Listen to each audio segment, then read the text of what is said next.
Thanks everybody for showing up to a fellow panelist described to me as a tough session for a Saturday morning. Neige's award-winning Sad Tiger is the most powerful book in the Something Happened to Me genre that I've ever read. It doesn't follow a direct chronology like many of these books do. Instead, it's a memoir that will shred you to bits. It mirrors how trauma lingers in shards. But thanks to the power and the writing and the thought when it went into the story, it's positively revelatory. Is my voice? Yeah. It forces you to confront the violence that women and children experience and the shadow of that violence that lingers forever.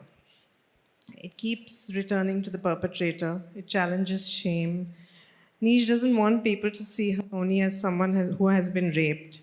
She uses literary references, self-deprecation, philosophy, deep thinking, interjections, chattiness. There's even a listicle to share a very authentic, painful experience about the sexual violence she faced as a child. Her stepfather raped her for years, from the time she was 7, or maybe it was 8 or 9. She spoke up about it around the age her youngest sister became as old as she was when the abuse started. In 2000, she took her stepfather to court and won. The title of this session is a bit awkward because Neige says, "I'm worried the only thing that will happen to me with this book is that I'll be invited on radio programs about incest and be asked to summarize what I said in even simpler language than of the book, so that distracted and jaded listeners, that's you, won't have to bother to read it." Of course, that's classic woman speak. The whole world is reading it. It's been translated into 30 languages. It's won many awards. Neige, thank you for coming to India. Thank you. And for writing this stunning book. We really need to listen to more women who have spoken out. Thank you for speaking up and being the voice for so many abused children who haven't been able to tell their stories publicly. If it's every 10th child in France, as you say, it's every second child in India, according to a 2007 government study. Let's get started. You say the taboo in our culture is not rape itself, which is commonplace everywhere. You say it's talking about it, thinking about it, analyzing it, especially with CSA, that's child sexual abuse. If you tell no one, it's the perfect crime that didn't happen. Nobody sees it, it doesn't exist, it's not real. Can you talk a little more about that? Yes. Thank you so much for having me. And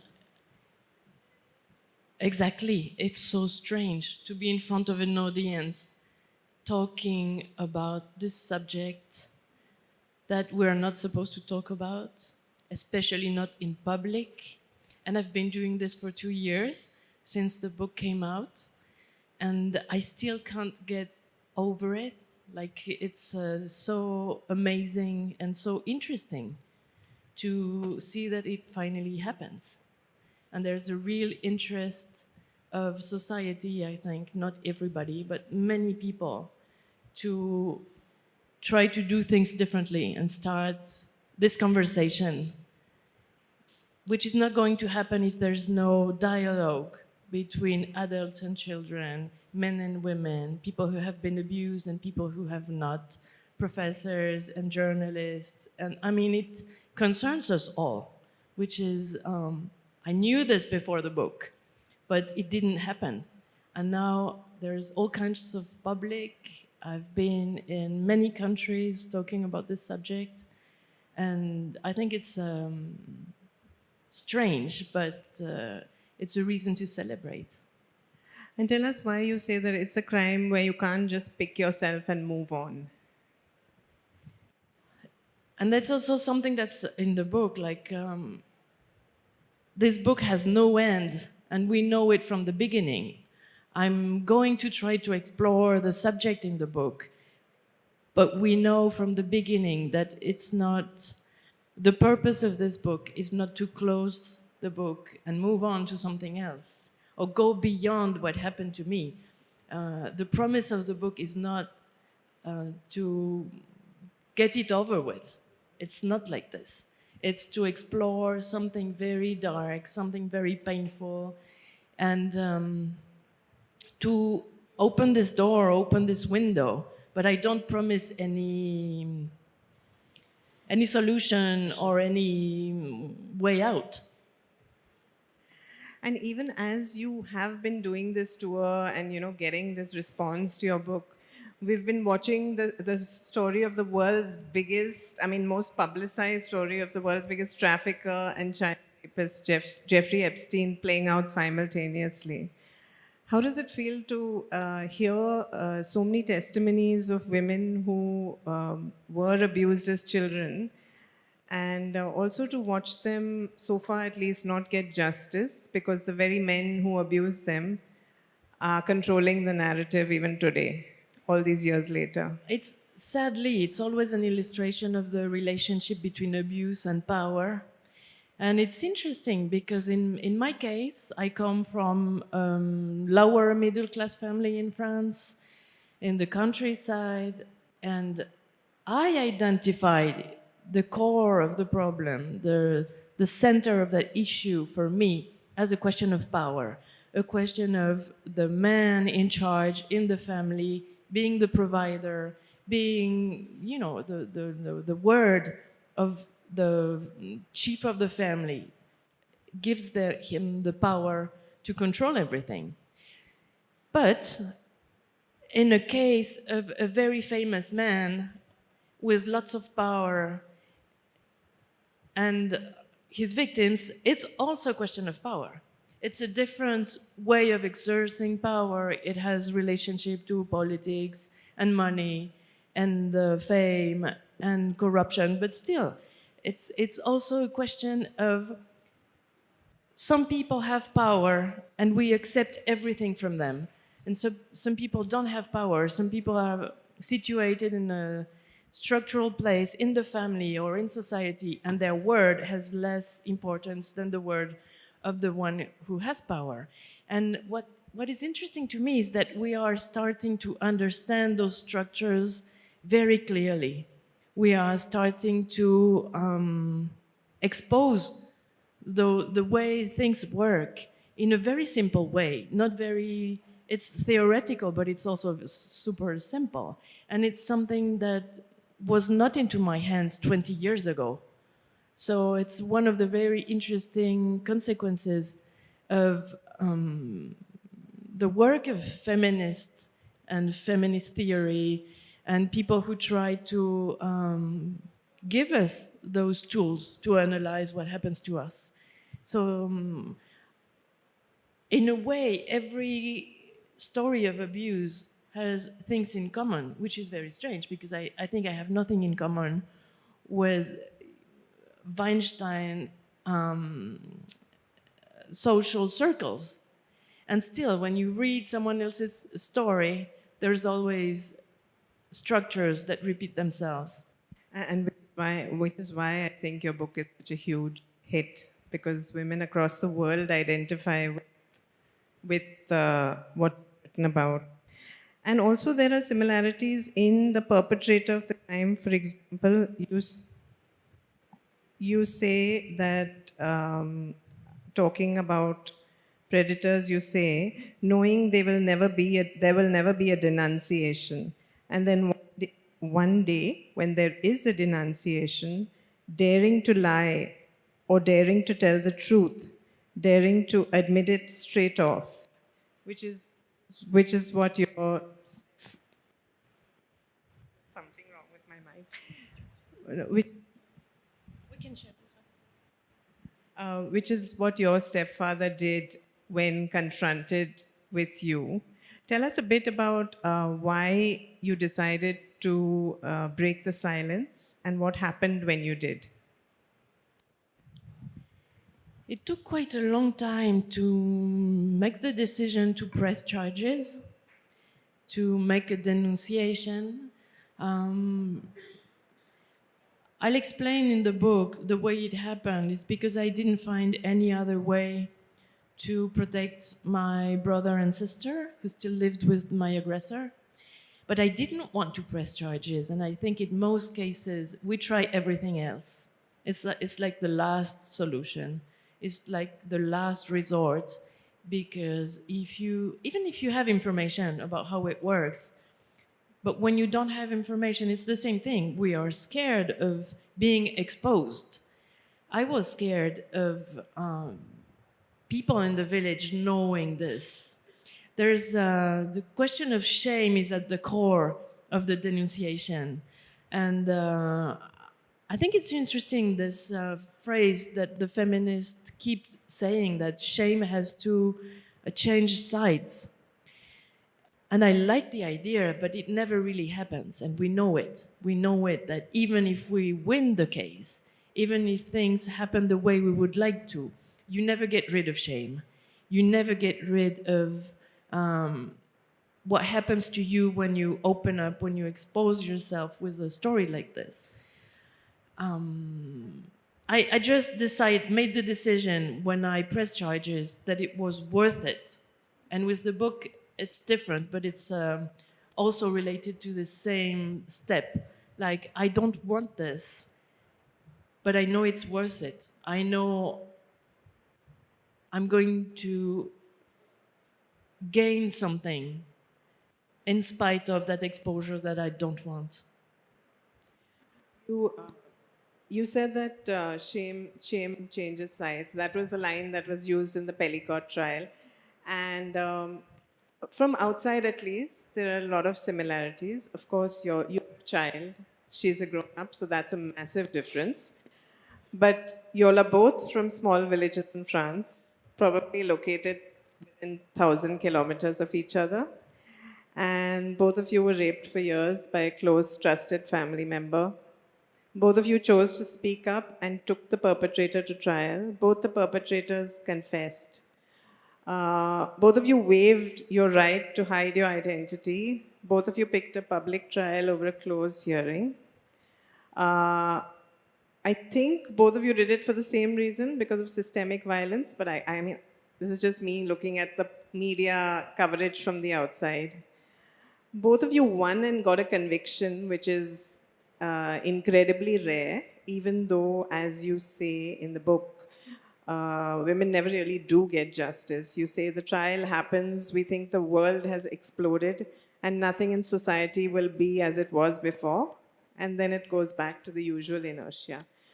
But, and both of you have become advocates against sexual violence, inadvertently or advertently, but do you see similarities, or do you identify better with some other case, any other public case that...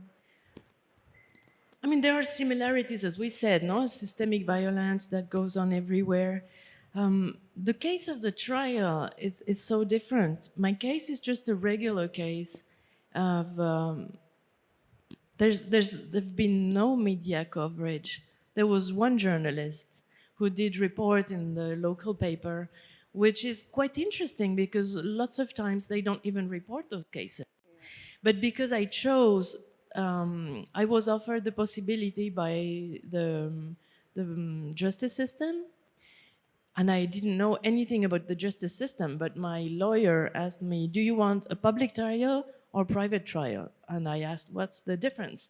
So she explained that in those cases of rape and sensitive cases, the victim can decide if it's a private trial, which means that no one can enter the courtroom except the people involved, or an open or public trial where anyone who's interested can come. And then when it's a public trial, journalists can come if they want to, anyone can come. And I was young. I was very 19. young. I was in my 20s, 20. yes. Yeah. But I made the decision for a public trial because I thought, and I fought from the beginning, trying to explain that it's not a private question, that if I press charges, it's for me, it's for my brothers and sisters, but it's also because I know that what happened to me is wrong, and that it's a problem that happens to many other people. I had this intuition. And so I made the decision for a public trial, because also I was a student, and I wanted to bring this rage into all my actions. And so I thought it was also a political act in a very small scale, because I think there were, 30 people in the trial. But it was interesting because there was this article in the newspaper, and some people I didn't know came to the trial with the same idea, I think. Not attracted to, I hope, not attracted to just being testify in a morbid attraction to a rape story. Voyeurist, yes, yeah. Thank you. Not in a voyeuristic mode, but because maybe it happened to them, or maybe there were professors and they wanted to be aware of one of those cases. I don't know. But I had this intuition that this story was not only mine. And so the decision to have a public trial, of course, is a political decision. But, I respect people who made the other decision. It's a hard decision to make, and sometimes it works and sometimes it doesn't work. You also have to think of the consequences, and it's very hard to calculate the consequences of such an act. There are so many, and some good and some bad. So I wouldn't judge people who don't make that choice as cowards or as whatever. It's in my case, it was not only a question of courage. It was because it was a good moment for me. I didn't live with my family anymore. I was surrounded by friends who believed in me, who supported me, and I was able to make that decision. In many cases, people are not able even to press charges, which is also a decision that now becomes like almost mandatory when we hear a story of someone having been raped. Oh, you should press charges. Well, it's not that simple. Yeah. And in the book, I try to explore the complexity of all the decisions and why we shouldn't make an opinion or a judgment quickly, because it's always very complex. That's true. And you said it took a while for your mother to back you up when you told her about your rape, but she eventually joined in, although she said you have to remember his good qualities. And it also bothered you that she thought of him first as a liar and not a child rapist. In India, of course, the less said about parents, the better. They if you tell them something about a rape in the family, the first thing they try to do is shush it up and, not talk about it. And what stays in the family must be in the family, which you also refer to, washing your dirty linen. But there's an obsession that, but what was the impact of this your truth being revealed to the family, and how is your relationship with your mother now? The interesting thing in my case is that I'm 48 now. I was 46 or 45 when I wrote the book. And I have been reading my life story at different ages. And now I'm an adult. And I can see that same story from a different perspective. Like, what would you do? What would I do if my daughter came to me and told me that story? I think it's very unsettling. I think it's very strange. And now I understand better that my mother couldn't cope with that information. It took her 1 year even to make the decision to stop living with him, which at the time was not understandable for me. I told her that he raped me for 7 years, and she kept living with him for a year. She didn't even ask him to divorce. which was not understandable at the time for me. And I felt betrayed, and I felt my mother didn't understand, and I thought maybe she was weak, and I had, many kinds of thoughts because I couldn't understand, I couldn't believe that she didn't see anything. She didn't see anything coming. But now, if I put myself in her shoes, and I've heard many mothers who came to the literary festivals, and it happened to them, it must be very strange to have to read all your past with that information, that you didn't see something, you couldn't see something, you could not protect your child. So it's very complex. Again, we are very fast to judge. And lots of people always focus on the mother figure. Like, it's also an easy escape. Like, we have to find someone who's guilty. So the perpetrator is guilty, but there's not much we can do about this, and we don't want to think about this much. So we go to the mother who didn't do what she was supposed to do. And mothers in France, in India, and in so many places are seen as the guarantee, as the one who's supposed to protect the child in the family, which I think is completely unfair. Everyone should be in charge of taking care of children, like professors, but also fathers and aunts and grandparents. Everyone should provide a safe environment for the children. And everyone is guilty when a child is not taken care of the way it should be. So the question of the mother, I think, is interesting in my book because it enables me to bring out all those subjects and all those preconceived ideas that we have, and I have them too. Like, I navigate in the book between this character, this person that I was, the child that I was, the woman that I was, but I'm also a member of this society, and I'm also judgmental towards mothers. And I try to examine this, and I think it's unfair. I think there's something wrong with this, and I think it's also another strategy that we have to find a scapegoat, to find someone responsible, so that we don't examine ourselves. We don't see that it's a structural problem. Yeah, but when you say protection, just one small fact from India: 89% of women who are abused, the perpetrator is known to these women. So it's usually someone in their circle, And another thing, when you talk about protection, I feel like, I don't know, maybe I'm wrong, but I feel like sometimes children who didn't speak out when they were younger, they don't end up speaking out as they grow up because they conversely feel they need to protect their parents, if they had an okay childhood, and let's say it wasn't the father, or maybe they want to protect their parents from the suffering, because what's the point of telling your parents after you've grown up and it's all over? It's very common, but it's absurd because this thing happened. So is telling the way to protect, or is silencing a good way to protect?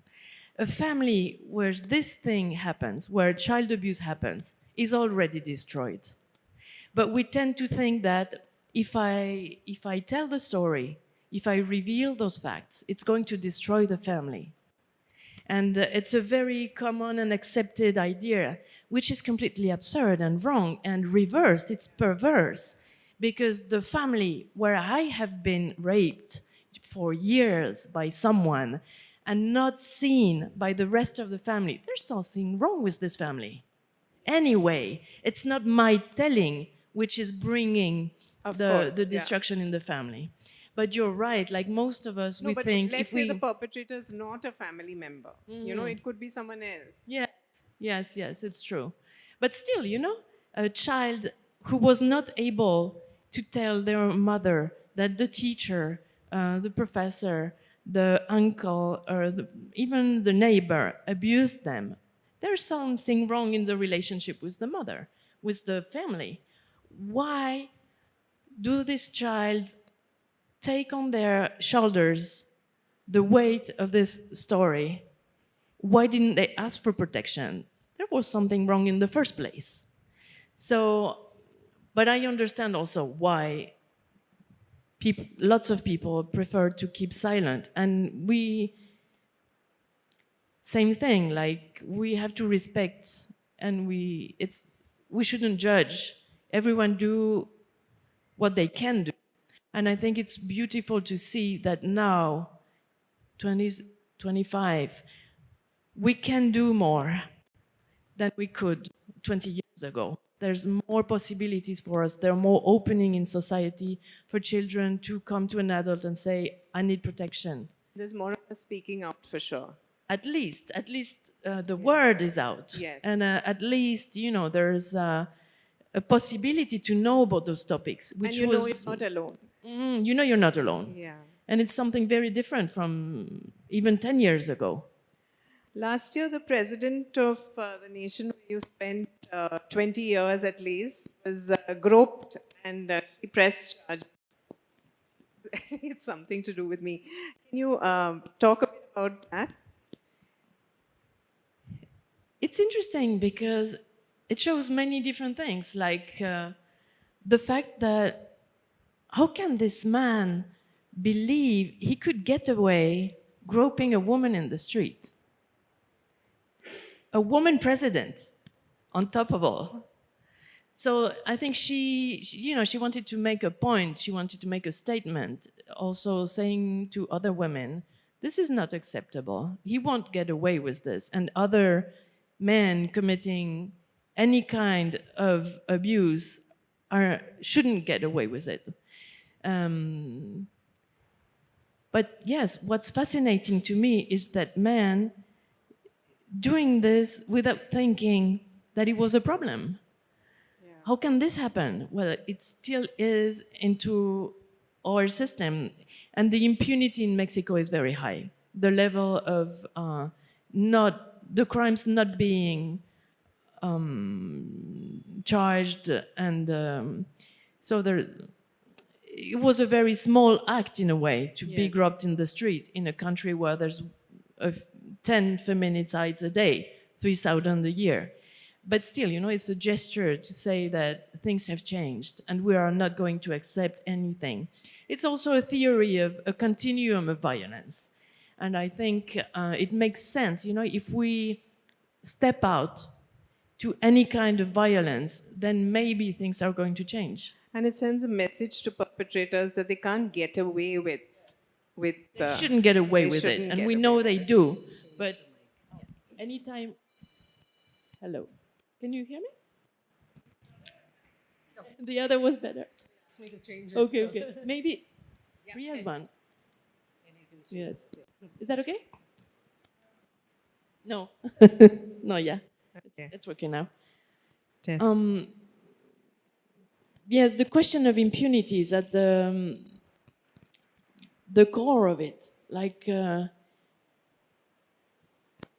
my stepfather, he had the feeling that he could go on again and again for years doing this and nothing was going to happen to him. It is very strange if you imagine the situation, like doing something so taboo, so prohibited by all societies, by all the laws, and getting away with it the first time, and then the next week, and then for a year. And then this lasted for years, for 7 years. And it's what mostly happened, like the aggressors get away with it. And I think he was surprised when I pressed charges, because this thing didn't exist for years. It didn't exist except in the tiny space of the abuse, which is a very strange place. It's a place where the rules of normal life don't apply. And it's also something I try to explore, I try to describe in the book, which is, it's hard to describe. It's hard to describe something that escapes ordinary life. But the rules of trauma for me made that it didn't really exist. And I preferred for this not to exist. Probably for many rational reasons, to protect the family, because I knew that if this thing existed, the world as I knew it was going to disappear. So many reasons made that it was easier in a way to black out, to do as if no one sees it, just him and me. So if we make as if this doesn't exist, it really does not exist. And then you grow up with this idea. Persuade yourself that it did not really exist, even if you know at the same time that it did, which is very unsettling, which is very paradoxical, and brings many people to mental illness. Yeah. Because how can you live with so contradictory realities inside yourself? But most of the time, it's what happens. It doesn't really exist. And the only way for me to bring it to existence outside of this traumatic cell was through the word, through telling someone.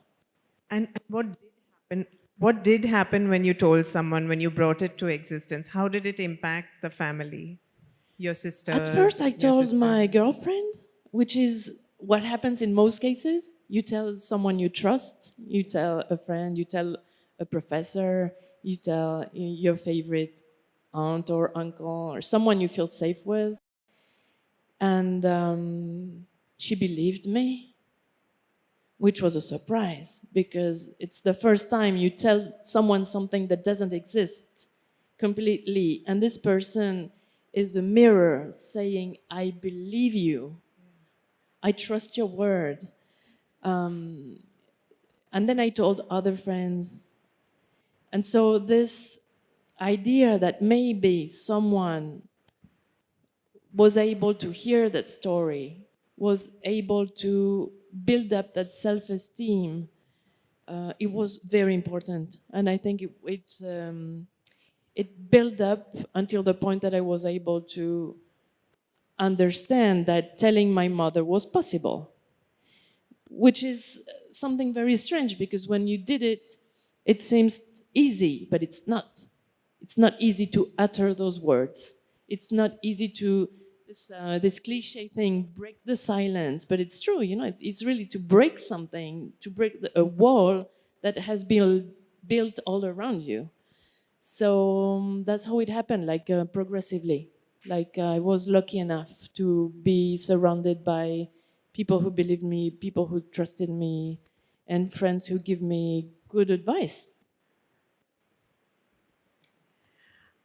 You talk about writing from a position of privilege, race, nationality, culture. You say you should stop and let those who need it more than you have their say. You say that you want your book to shatter their silence like an arrow. These words are aimed towards the silence, a bow pulled taut as the arrow will fly.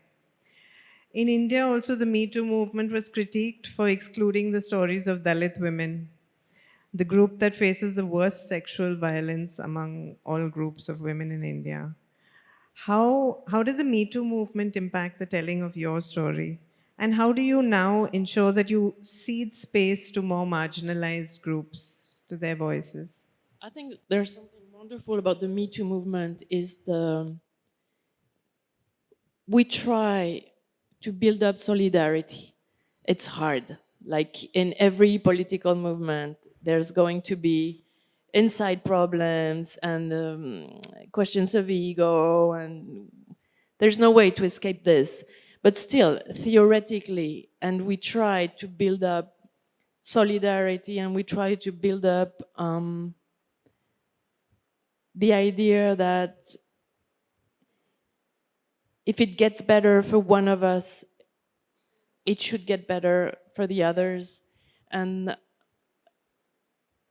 that we should share the mic also. Like I don't want to be a spokesperson and say things that are not going to be true for someone else who went through sexual abuse too. So when I wrote this book, I was very aware of this, that it's a privilege that I won in a way. Like, you know, it's not a privilege that was given to me. It's also something I fought for. But I have to be very careful. Like, even when it's something I deserve, I don't want to speak, I don't want to occupy the space that should be shared. So it's very strange, because I need to get out of the singularity of my story. I don't want to be limited to, I just speak for myself, which is unbearable, which is, again, personalization and a kind of exposure that is very painful, and that's re-victimizes me, like the feeling that people are listening to me in a voyeuristic way. So I can't be in this space where I speak only for myself, but I should not be in a space where I have the feeling that I speak for everyone. So I try to navigate those opposites in the book. And I hoped when I wrote the book that it was going to be an excuse or an opening so that other people can use it to talk about the subject in different circles, in different ways. And it did happen. So that's Exactly. absolutely You've been wonderful. traveling the world for 2 years, listening to stories, people's stories. Yes, and it's like a transitional object also. Like, it's a way to bring up the conversation. Oh, I read this book. It's very interesting. It's about child abuse. And it's not common. You know, it's not hard. It's not easy to bring that subject of conversation, even if we all know that we should build up that conversation. So I had the hope that this book would be used like this. But it was very, very far away from what happened in reality. And it's just goes beyond all my expectations. You know, that in countries that I've never been to, languages that I don't speak, that people use that book to nourish that conversation with many other books and cultural productions and testimonies and investigation by journalists. But like a little piece, little grain of sand in that conversation that I didn't even dream of when I was a teenager.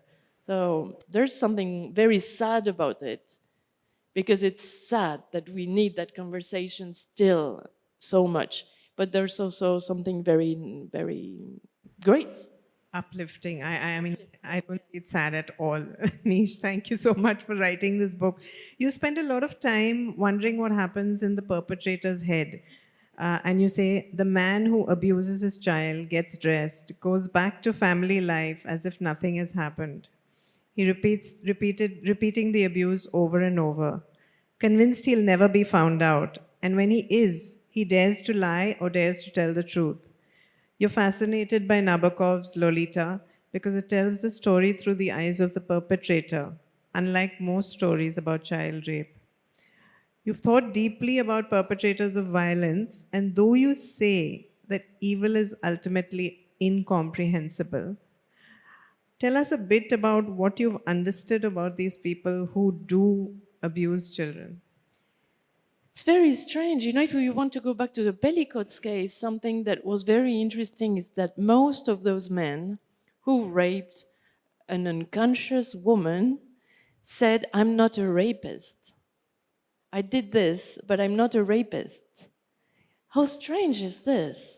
Like, you know, they don't even believe themselves to be rapists. So it's very hard to be in the perpetrator's head. Even them, they can't really have access to their own brain and to their own behavior. And I think it's denial. The key of this problem is denial in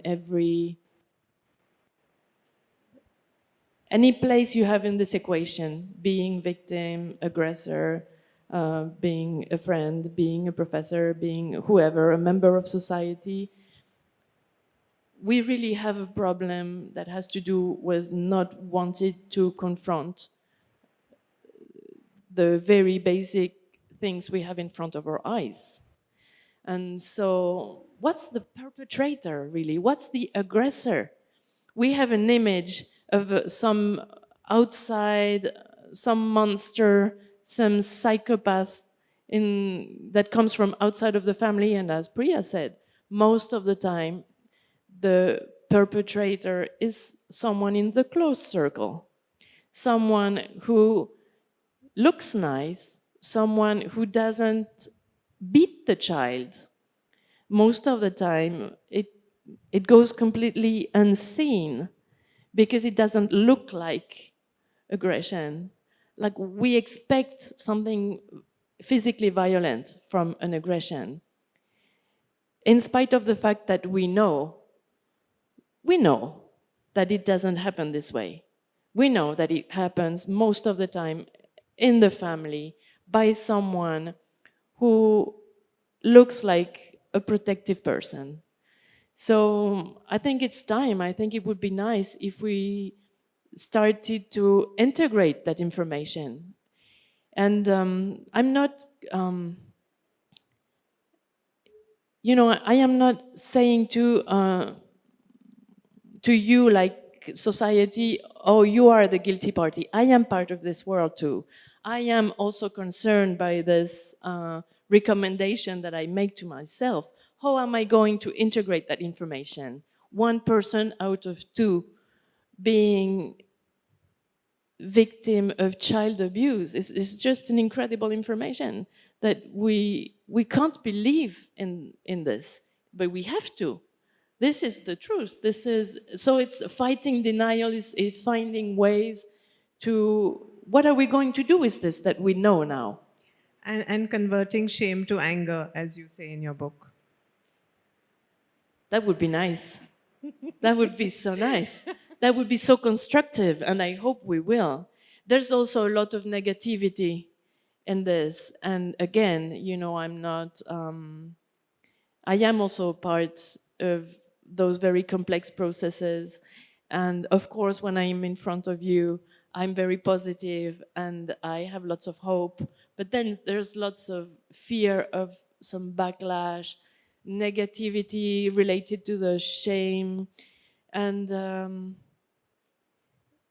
sometimes you feel exhausted. It's something that happens a lot in the feminist circles. Like you have the feeling that it's too big for us, that there's too much that we need to change. So it goes up and down. And I tried in the book to observe all those feelings, all those thoughts, and the way it works. And I tried to be faithful and truthful to the way it really works. Like, I'm not trying to convince anyone of anything. I just focused on using my literary talent to show all the complexity of this process in someone's brain. I have been told that we've run out of time, so I'll ask you one last question before I open it out to the audience. Very intriguingly in the book, you say you practice covert kindness as silent revenge for the evil that was done to you. Tell us more and tell us how to practice covert kindness. Give us some examples. Well, this experience that I went through, I think it made very obvious to me that most of our lives happen in the invisible, in silence, and in something that is not told. Like, and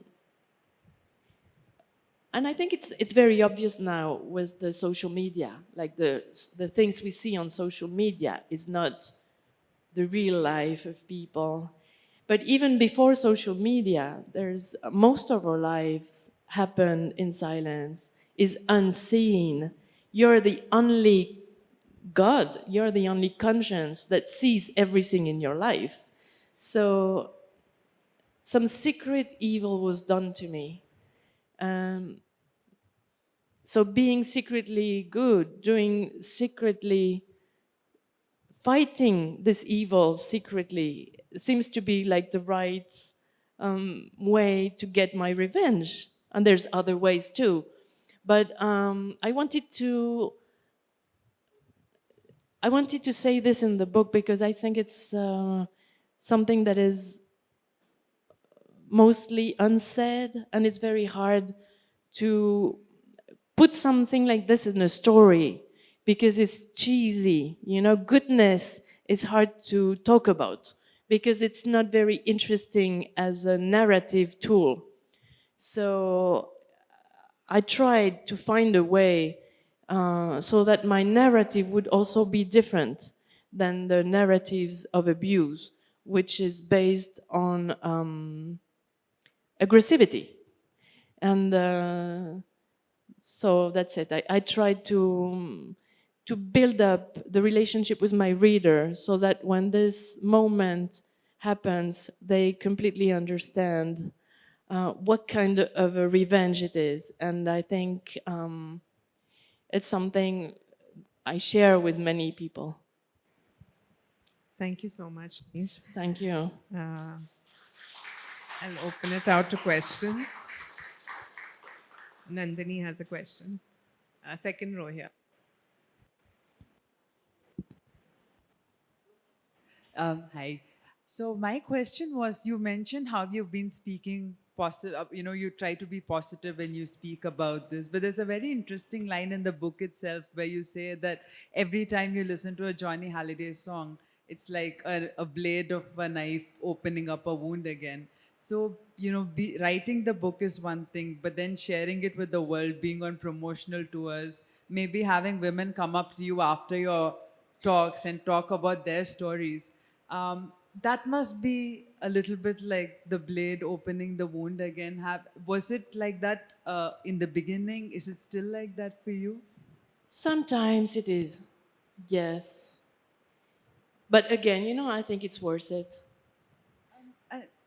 And there was also a second part, like we spoke about the mothers often being blamed, but something children who are put into adult situations often do is blame themselves, especially when they look back saying, I should have known better, I should have spoken up sooner. And that's something which is very hard to confront and to go through. And before you blame the world, one has to forgive oneself, forgive blaming oneself. So could you talk a little bit about that? Definitely. I show this in the book in the fact that a child who is abused is not in the right place. She's not in the place of a child. So I think that's one of the reasons why you blame yourself, because the aggressor puts you in the place of an adult. And there's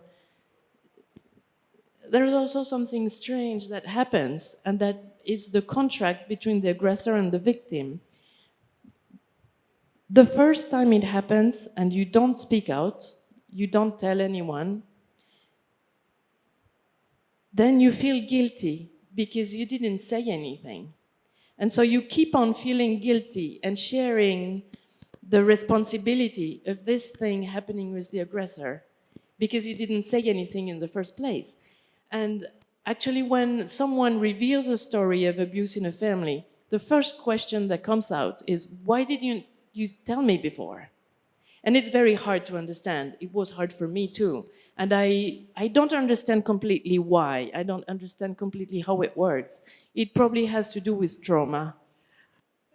It's also, it's the language manipulation of the adult in the relationship, in the abusive relationship. I think the abuser know. I Yeah. think they know that you are not going to tell, which is something, like what happens in the street. Like, how can this man think he's going to get away with it? They got away with it for centuries. And so it's something we inherited very deeply. Like, we know that it's prohibited, but we know that it's not prohibited. And we all live with this knowledge that even as a child, you know this. It's very strange. It's very unrational. There's one question.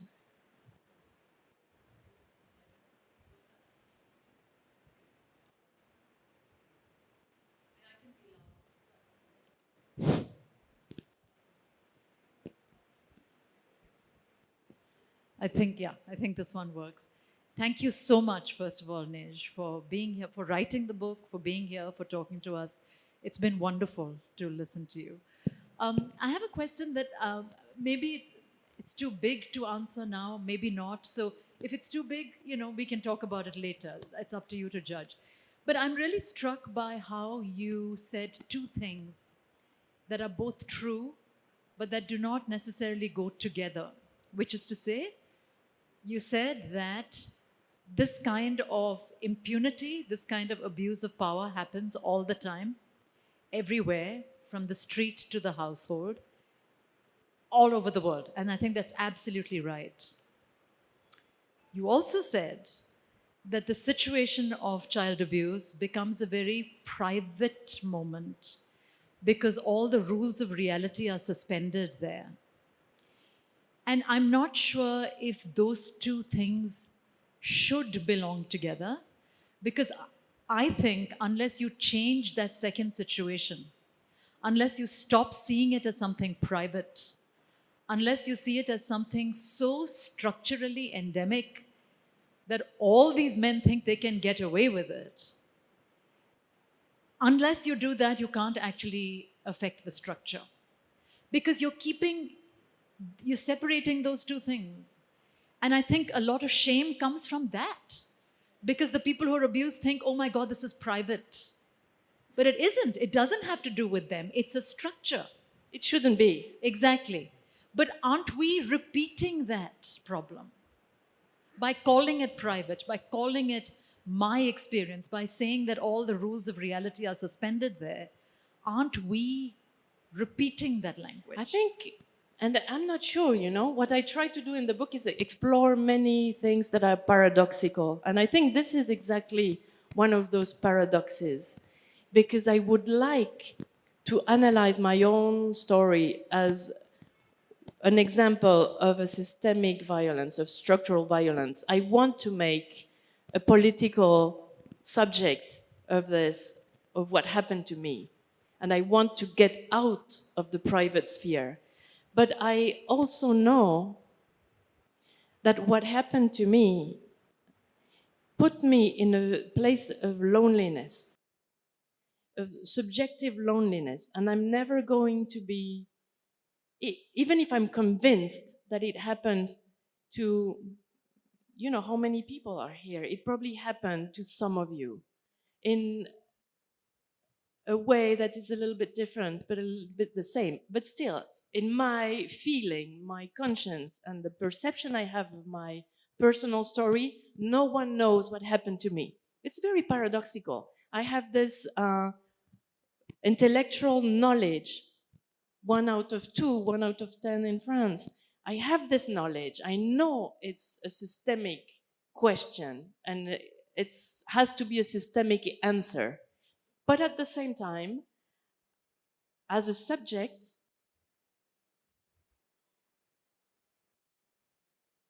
I can feel I'm not alone, but I'm still alone. It's very complex, and I try not to lie. I try to be truthful to all those contradictions that I can't resolve. And the book is full of contradictions, completely unresolved. Thank you. That's wonderful. Apparently, we have time for one last question.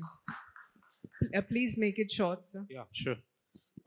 The French literature has contributed so much in shaping the modern world, from Gustave Flaubert to Annie Ernaux, and the in between Margaret Yourcenar and Duras, and so many people, so many writers, What's the question? with whom you feel so connected among them, and why? I mean, French writers, modern French writers, yeah. Sorry, we didn't understand We the didn't hear question. much.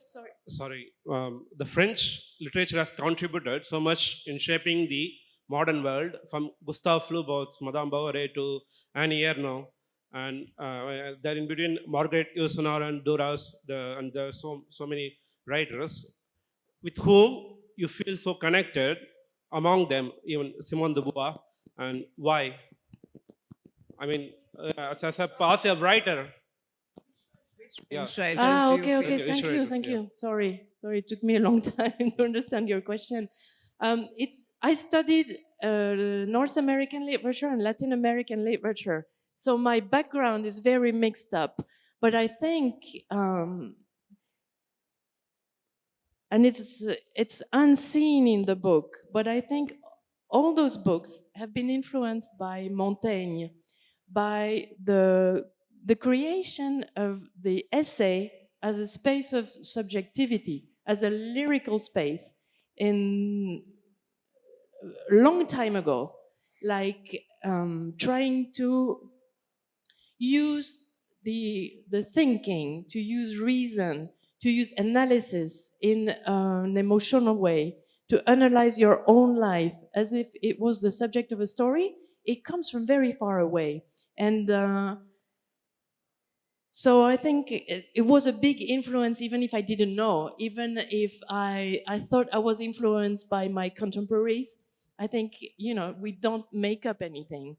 Montaigne taking himself as the subject of analysis and making that statement like, I've seen this up close. And that's the material I have. And it's probably interesting. It's something that influenced me a lot in this book and that helped me to go beyond the fact that I didn't think that I should expose this to the public. Thank you. Thank you, everybody, for coming. Thanks, Neige. Thanks a lot.